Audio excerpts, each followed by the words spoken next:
Joining me now, one of my favorite guests and a voice we need right now because one, he can't stand China. Two, he's been in the halls of Congress for a while and knows what's going on over there. And three, well, I just like the guy, Dean of Business at Liberty University, Dave Brat, joining me, and former Congressman. Dave Brat, Hey, Congressman, before we get to what I think is this idiotic response I've seen to this virus nationwide, can you talk about the China aspect to it and why we are in such a predicament here with things like pharmaceuticals and whatnot? Yeah. I'll just give you the big three real quick, and then if you want to dig in on any. Number one is we have the virus because of China. It came out of China. Once we get to dig in and our folks get to go find out the origin, we'll find that out. It's a little conspiracy theory right now, but no one does have the answer. So number one is the virus came from the WUHAN part of China. There's no doubt on that. Number two, the business dislocations. The major reason we're having American business dislocations is because of globalization to China, right? So all the Harvard MBA geniuses flunked Finance 101, I guess, which teaches you diversification and don't put all your eggs in one basket. Well, we put all of our eggs in one basket. Everybody, I think, knows the lines now, right? 85% of our pharmaceuticals manufactured in China. So disaster and more, and automobile parts and Apple iPhone parts, et cetera. And then number three, if that's not bad enough, the Chinese knew about this problem back in January. And the heads of China walk into the White House shaking hands with everybody after they're fully aware of what's going on in Wuhan, and we don't have a clue till 2 months later, and they're shaking hands with our White House. So, I mean, if you want to personalize it, you can look at it at the global level, 30 foot, 1,000 feet up in the air, or you can look at it at the ground level, walking in the White House, shaking hands. It does not look good. And Xi Jinping, right, the Chinese philosophy is they are, the head of that party runs everything. He declared himself the dictator, right, the global leader of China, and that's why you have problems with the local provinces not reporting, because they're scared to death to report anything one way or the other, because you got the absolute dictator in place. And Xi Jinping, he's in trouble now, right? He's the head of the CCP, the Chinese Communist Party, and he's trying to save face. And the Chinese philosophy is he is supposed to be providing harmony and peace to the world. I don't think that's exactly what we got right now is harmony and peace. He's in charge of harmony and peace coming out of the Buddhist Confucian thing. There's some good stuff there. He's not delivering, so they're in a world of hurt. Don't disagree with any of that. And this is where we may have a disagreement, so I'm anxious to have your opinion on it. Yep. I think what we are doing in response to this virus is the most insane, absurd, suicidal thing I have ever witnessed in my entire life. I feel like I'm on another planet.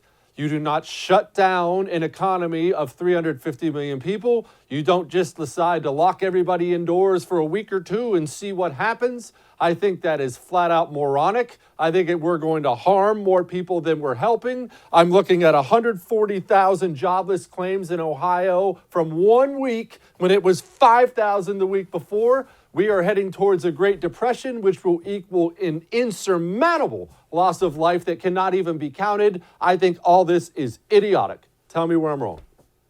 Yeah, well, I think you're wrong a little bit in one respect, and that is in order to shut this thing down, if, and this is a big if your policy folks say and give businesses, I was just on the phone with a major business person in Virginia, and he told me, the key thing is this, I can survive 2 weeks, Dave. If they tell me it's 2 weeks, I can handle it. And I can pay for my folks and keep them employed, no problem. But they need certainty on that announcement that it's only 2 weeks. But you're right. If it's, hey, we've gone a few weeks, now we're really going to harden it for 2 weeks, and then we don't know when the 2 weeks starts.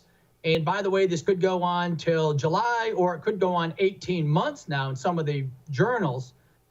Then you're right. And the harm, right? This is the hard part to calculate.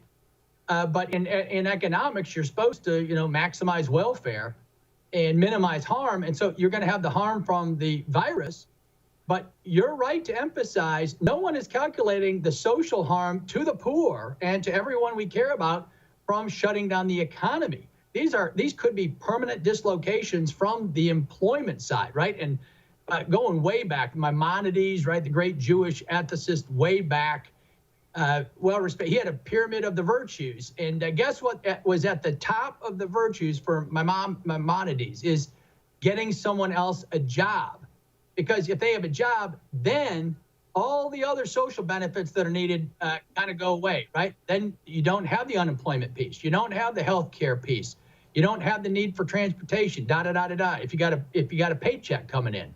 So I think your intuition is getting there because right now there's way too much uncertainty, and the Democrats are playing politics with this thing right now. And the way I might bridge the gap is the Germans, it seems to me, are aiming at the right target. They're aiming at, instead of throwing money out into the economy at will, they're aiming it at a target, which is employment. And the Germans have a good track record there with their training programs to get people into the workforce and then to reskill them to keep them in the workforce. It seems to me we should aim a ton of that money at making sure folks do not leave that workforce, because then all the rest of the social welfare programs kick in. Here's my only issue with the bill, or even if we pass the Republican bill, and I'm obviously not asking you to call out some former colleagues and I'm sure still friends here.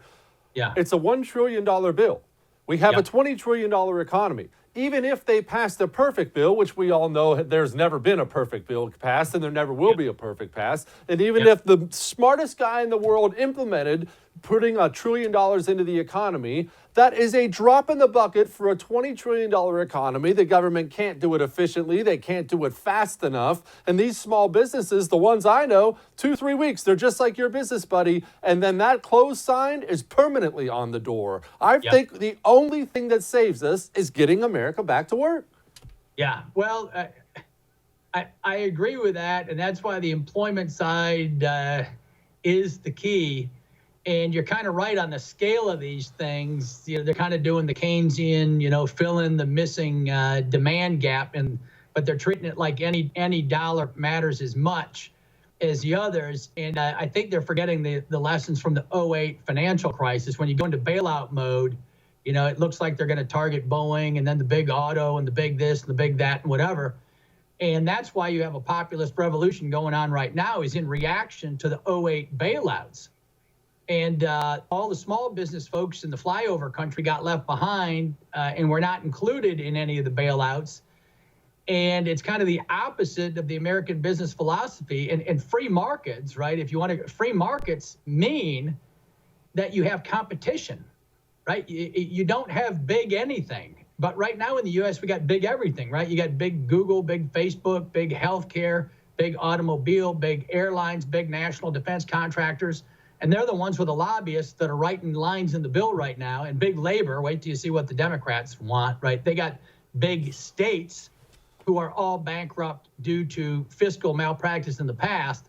And I think that's probably what's really going on. You're never going to see it on the mainstream news, but they're in there trying to build up the budget, kind of a safety net for New York, California, Illinois, et cetera, these very states that have huge pensions bankruptcies looming in the next decade. And so if they do that again, it's going to make the American people even more cynical. You better have something that at the end of the day, the American people go, yep, that was common sense. I can see that it was aimed at me to help me. And if you bypass the American people again, oh boy, it's going to make the populist wave right now look like nothing. Amen to that. Former Congressman, Dean of Business at the Great Liberty University, Dave Brat. Thank you so much, Congressman. I appreciate you. Thanks for having me on. You do a great job. Thank you. Be good. Hey, thanks so much for watching The First on YouTube. If you liked what you saw, go ahead and like and subscribe. You heard me. Like it, subscribe. You'll get a lot more of it and a lot more of me.